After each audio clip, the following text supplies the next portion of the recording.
You don't even need a service dog. You're just faking it for attention. Sarah's voice rang through the hallway as she yanked on Max's leash. My highly trained service dog turned back to me, his ears flicking with uncertainty. I gripped the doorframe, my breath shallow. Sarah, let go. Max is medically necessary. She scoffed, her manicured nails curling around the leash like a lifeline. Necessary for what? I've seen you out in public. You look perfectly fine to me. That was the thing about invisible disabilities. No one saw the daily battle, the effort it took to stay upright, the moments before the world tilted and darkness crept in. Max was my anchor, trained to sense when my blood pressure dropped, to steady me before I collapsed. The security cameras are recording this, I warned my neighbor Mrs. Thompson peeking from her doorway. Taking a service dog is illegal. Sarah laughed, the same mocking laugh she perfected since marrying my brother. Security cameras? Please. They'll show me rescuing a poor dog from someone using him as a prop. I'm taking him to a shelter where he can actually help someone. Panic gripped my chest. My vision blurred at the edges, an all too familiar warning sign. Without Max to ground me, I pressed harder against the frame. Tom knows my condition. He's seen my medical records. Tom's too nice to call you out, she snapped. Someone needs to stop this ridiculous act. You can't just slap a vest on a dog and expect everyone to believe you. I wanted to scream that Max had years of training, that he'd saved my life more times than I could count. But my voice wavered. The darkness at the corners of my vision thickened. Mrs. Thompson, I forced out, my voice barely above a whisper, record this. Max whined as Sarah tugged him toward the elevator, his body tense between his training to stay calm and his instinct to return to me. You'll be hearing from my lawyer, I managed before my legs gave out. The world tilted, and I slid down the doorframe, helpless as Sarah disappeared with my lifeline. Mrs. Thompson rushed over, foam in hand. I got everything. Are you okay? Should I call an ambulance? I shook my head, though the room spun. My phone. I need to call Tom. The next hour was a blur. Mrs. Thompson helped me onto the couch, my legs elevated, something Max usually did for me before these episodes got worse. Tom didn't answer. I called the police instead, my fingers trembling. Your sister-in-law took your service dog. The dispatcher repeated, her voice sharp with concern. Do you know where she's taking him?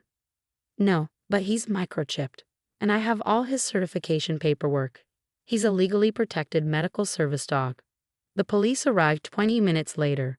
I handed over every document, proof of Max's training, registration, certification. Officer Martinez reviewed Mrs. Thompson's video, her expression darkening. This is a clear ADA violation, she said. Taking a service dog is theft of medical equipment. That's a felony. I nodded weakly. The building has security cameras. Can you? Already on it.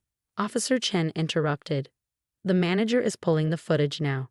My phone buzzed. Tom, I put him on speaker.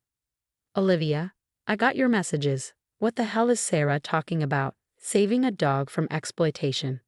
She stole Max, Tom. She thinks I'm faking my condition. Silence. Then his voice, tight with fury. She did what? Officer Martinez leaned in. Sir, this is a criminal offense. We have video evidence. We're treating this as theft. Tom exhaled sharply. She's not answering my calls. But I can see her location. She's at Happy Tails Shelter. I'm heading there now. We'll meet you there, Officer Chen said. I forced myself upright, every movement an effort. I'm coming too. Mrs. Thompson grabbed her phone, her grip firm. You're not going alone. The ride was tense. My heart pounded, not just from my condition, but from fear. What if Sarah had convinced them I was unfit? What if Max was already gone? Officer Martinez glanced at me. The shelter's been notified. They're holding him. As we pulled in, I saw Tom's car parked haphazardly, Sarah's SUV beside it. Voices carried from inside. Heated, urgent. This wasn't over. But with the police at my side, the video evidence in hand, and the truth finally laid bare, Sarah had nowhere left to hide. The shelter's automatic doors slid open, and the argument inside sharpened. Sarah's voice, sharp and indignant, cut through the air. I'm trying to help this dog. She's using him for attention. She doesn't even have a real disability. Flanked by Officers Martinez and Chen, I stepped inside with Mrs. Thompson right behind me. The scene was chaotic. Tom stood in his rumpled hospital scrubs, his face flushed with anger. Sarah stood at the front desk, gesturing wildly, while a stern-faced shelter manager held Max's leash. My heart clenched. The moment Max saw me, his ears perked, though his training kept him from pulling away. "Ma'am," the shelter manager was saying, her voice firm, "we cannot and will not process this surrender. This is a clearly marked service dog with identification and a microchip." Finally, Tom exhaled when he saw us. "Olivia, are you okay? You look pale." Before I could answer, Sarah spun around, her expression twisted with rage. "Oh, perfect timing. Now you can all see how she's faking it. Look at her. Does she look disabled to you?" Officer Martinez stepped forward, badge displayed. "Mrs. Parker, step away from the service dog." "This is ridiculous." Sarah scoffed. "Are you really going to believe?" "Sarah," Tom cut in, his voice dangerously low. "Security cameras caught everything. They recorded you taking Max. They recorded Olivia collapsing after you left." Jessica, the shelter manager, looked appalled. "You saw her collapse and still brought the dog here." "She's faking," Sarah snapped, but her voice wavered. "She's been faking for years, using that dog to get special treatment, making Tom feel sorry for her." "That's enough," Officer Chen said sharply. "Mrs. Parker, stealing a service animal is a felony offense under state law." The color drained from Sarah's face. "A felony? But I was trying to help." "Help?" My voice was unsteady, but I forced myself to stand my ground. "You think taking my medical alert dog helps anyone?" "Max isn't a pet, Sarah. He detects changes in my blood pressure. He warns me before I faint. He keeps me safe." Jessica nodded. "His training credentials are impeccable. The certifying organization is one of the most respected in the country." "The videos show everything," Mrs. Thompson added, lifting her phone. "How you waited until Tom was at work. How you dragged Max away while Olivia begged you to stop. How she collapsed in the hallway." Sarah paled. "Videos. Multiple angles," Officer Martinez confirmed. "Building security, Mrs. Thompson's recording, and the shelter's own cameras. Would you like to revise your statement about helping?" I saw the exact moment reality crashed into Sarah. Her eyes darted between the officers, Tom's furious expression, and Max's service vest emblazoned with medical alert patches. I didn't." "Didn't what?" Tom snapped. "Didn't think you'd get caught?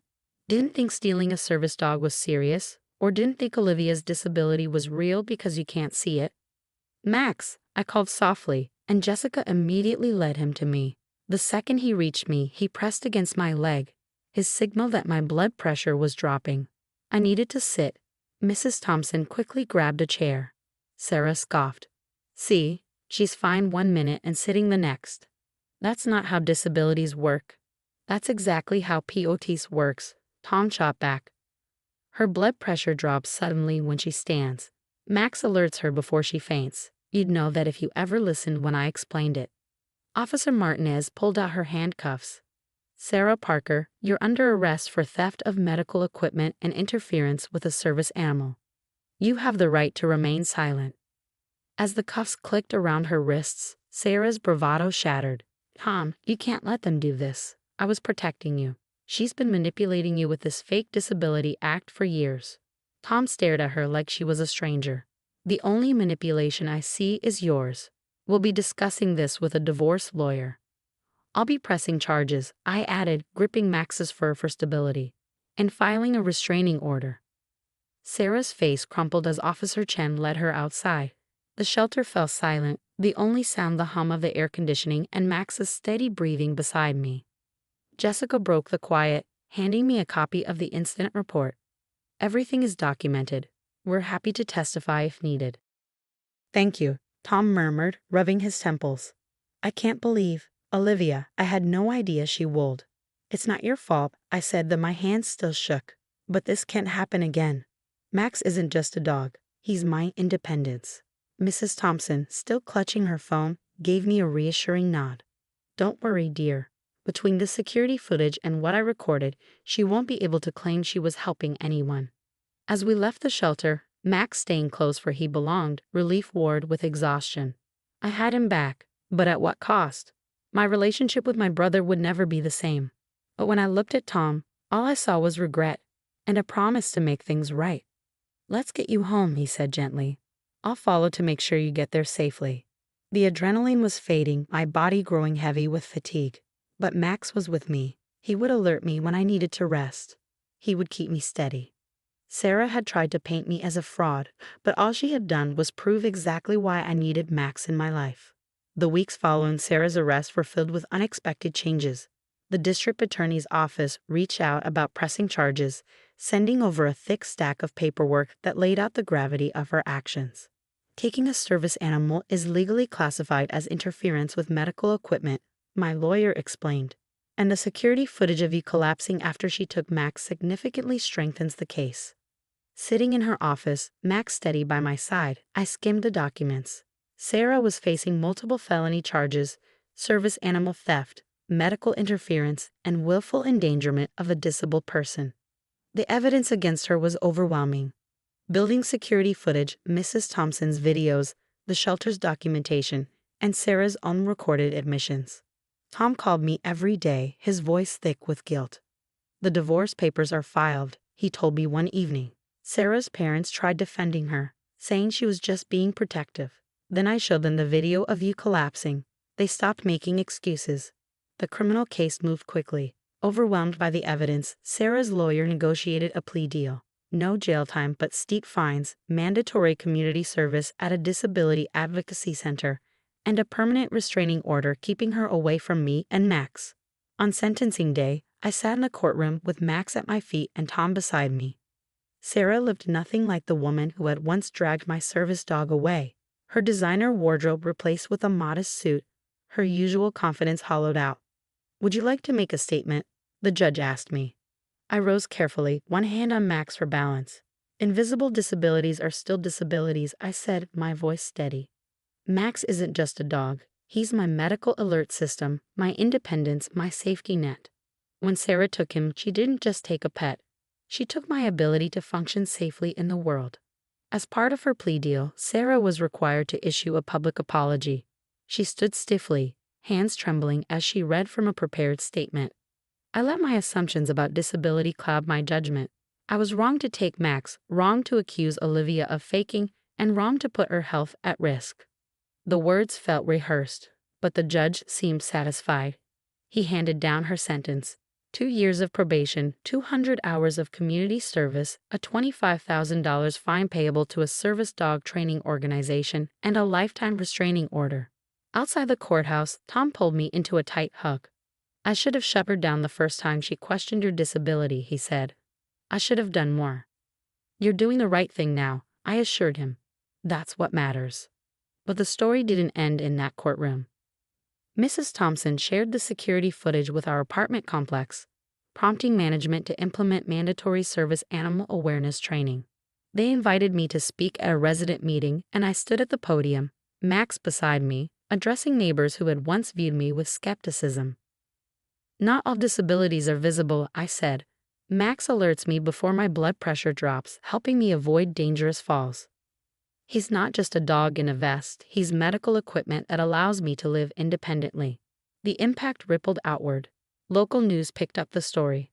Support poured in from the disability community, with people sharing their own stories of doubt and discrimination. What Sarah had intended as an expose had instead revealed the harsh realities of living with an invisible disability. A year later, I stood before a state legislative committee, testifying in support of stronger penalties for service animal interference. "When someone takes a service dog, they're not just taking an animal," I said. "They're taking someone's independence, their safety, their ability to navigate the world." The bill passed unanimously. The media dubbed it Max's Law. It imposed stricter penalties for interfering with service animals and required disability awareness training for offenders. Tom, now divorced and focusing on his medical career, often joined me at advocacy events. "You turned something awful into something meaningful," he told me after one speech. "You didn't just fight Sarah, you fought for everyone with an invisible disability." As for Max, he remained my constant companion, unfazed by the drama that had swirled around us. His focus never wavered. He kept monitoring my health, alerting me when I needed to rest, helping me stay steady. Sarah had set out to prove I was a fraud. Instead, she had proven exactly why I needed Max.